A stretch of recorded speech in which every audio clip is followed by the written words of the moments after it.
Përshëndetje të nderuar miqtë e mi. Ja ku po ritakohemi sërish me mua Tirona Lilin, pikërisht këtu në kanalin Monitor TV, për të komentuar dhe për të sjellur pranë jush hamencimet edhe thashethemet që në fakt po fliten lart edhe poshtë për banorët e Big Brother VIP Albania.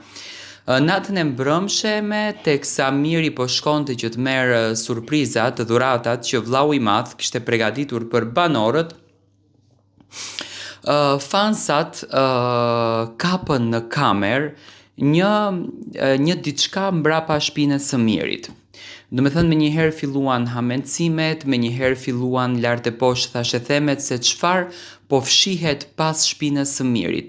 Mos vallë ka një telefon dhe hamencimet dhe dyshimet ishin se brenda shtëpisë së Big Brotherit, konkretisht pas shpinës së Mirit, dyshohet që kishte një telefon Miri me vete.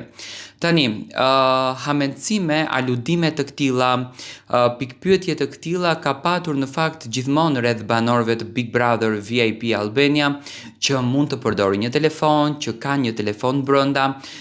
Do me thënë, ishte një tematik që u përfol vetëm pak ditë përpara me Albën, që mund të kishte një telefon apo që përdorte një telefon brenda shtëpisë së Big Brotherit, por çuditërisht nuk rezultoi që të ishte e vërtet.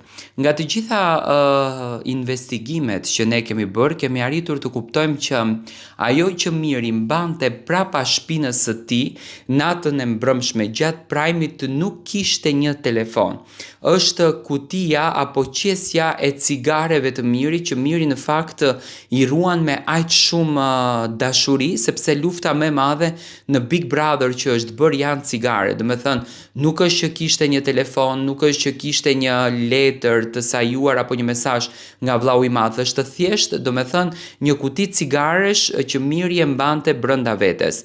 Unë e di se çfarë rregullash janë, e di se çfarë dënimesh mund të arrijë të merr produksioni në qoftë se toleron fenomene të këtilla, në qoftë se toleron gjeste të këtilla, dhe me patjetër që nuk do ta toleronte Miri në asnjë formë që të thyente rregullat e Big Brother VIP Albania. Do me thënë, nuk ka patur diçka të këtillë Miri me vete.